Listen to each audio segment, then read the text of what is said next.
شروع کرتی ہوں اللہ تعالیٰ کے نام کے ساتھ جو بڑا مہربان نہایت رحم کرنے والا ہے۔ بنی اسرائیل سے پوچھو تو کہ ہم نے انہیں کس قدر روشن نشانیاں عطا فرمائیں، اور جو شخص اللہ تعالیٰ کی نعمتوں کو اپنے پاس پہنچ جانے کے بعد بدل ڈالے وہ جان لے کہ اللہ تعالیٰ بھی سخت عذابوں والا ہے۔ کافروں کے لیے دنیا کی زندگی خوب زینت دار کی گئی ہے، وہ ایمان والوں سے ہنسی مذاق کرتے ہیں، حالانکہ پرہیزگار لوگ قیامت کے دن ان سے اعلیٰ ہوں گے۔ اللہ تعالیٰ جسے چاہتا ہے بے حساب روزی دیتا ہے۔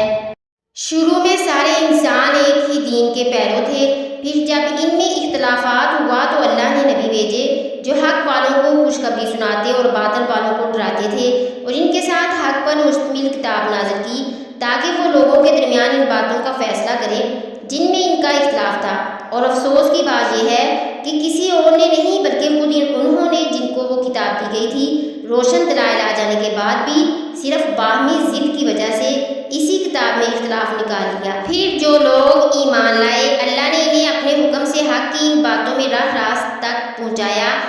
جن میں انہوں نے اختلاف کیا تھا، اور اللہ جسے چاہتا ہے راہ راست تک پہنچا دیتا ہے۔ کیا تم یہ گمان کیے بیٹھے ہو کہ جنت میں چلے جاؤ گے، حالانکہ اب تک تم پر وہ حالات نہیں آئے جو تم سے اگلے لوگوں پر آئے تھے؟ انہیں بیماریاں اور مصیبتیں پہنچیں اور یہاں تک جھنجھوڑے گئے کہ رسول اور اس کے ساتھ کے ایمان والے کہنے لگے کہ اللہ کی مدد کب آئے گی؟ سن رکھو کہ اللہ کی مدد قریب ہی ہے۔ اے پیغمبر صلی اللہ علیہ وآلہ وسلم، وہ آپ سے پوچھتے ہیں کہ وہ کیا خرچ کریں، آپ کہہ دیجئے جو مال تم خرچ کرو وہ ماں باپ کے لیے ہے اور رشتہ داروں، یتیموں اور مسکینوں اور مسافروں کے لیے ہے، اور تم جو کچھ بھلائی کرو گے اللہ تعالیٰ کو اس کا علم ہے۔ تم پر دشمنوں سے جنگ کرنا فرض کیا گیا ہے اور وہ تم پر مشکل ہے، اور یہ عین ممکن ہے کہ تم ایک چیز کو برا سمجھو حالانکہ وہ تمہارے حق میں بہتر ہو، اور یہ بھی ممکن ہے کہ تم ایک چیز کو پسند کرو حالانکہ وہ تمہارے حق میں بری ہو، اور اصل حقیقت تو اللہ جانتا ہے اور تم نہیں جانتے۔ لوگ آپ سے حرمت والے مہینوں میں لڑائی کی بابت سوال کرتے ہیں، آپ کہہ دیجئے کہ ان میں لڑائی کرنا بڑا گناہ ہے، لیکن اللہ کی راہ سے روکنا، اس کے ساتھ کفر کرنا اور مسجد حرام سے روکنا اور وہاں کے رہنے والوں کو وہاں سے نکالنا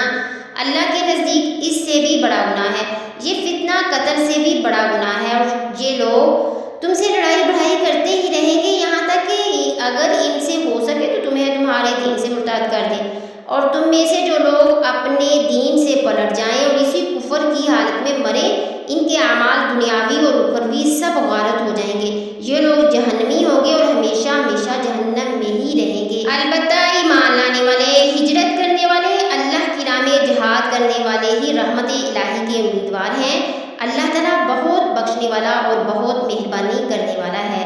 لوگ آپ سے شراب اور جوئے کا مسئلہ پوچھتے ہیں، آپ کہہ دیجئے ان دونوں میں بہت بڑا گناہ ہے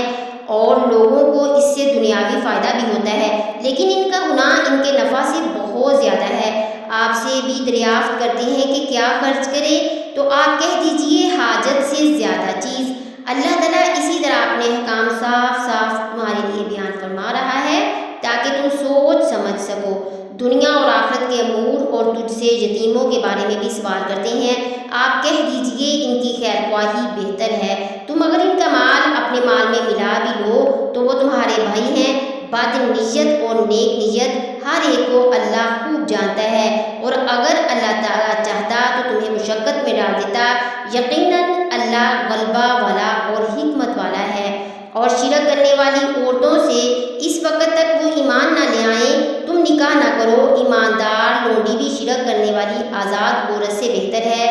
گو تمہیں مشرکہ ہی اچھی لگی ہو۔ اور نہ شرک کرنے والے مردوں کے نکاح میں اپنی عورتوں کو دو جب تک وہ ایمان نہ لائیں، ایمان والا غلام آزاد مشرک سے بہتر ہے، گو مشرک تمہیں اچھا لگے۔ یہ لوگ جہنم کی طرف بلاتے ہیں اور اللہ جنت کی طرف اور اپنی بخشش کی طرف اپنے حکم سے بلاتا ہے۔ وہ اپنی آیتیں لوگوں کے لیے بیان فرما رہا ہے تاکہ وہ نصیحت حاصل کریں۔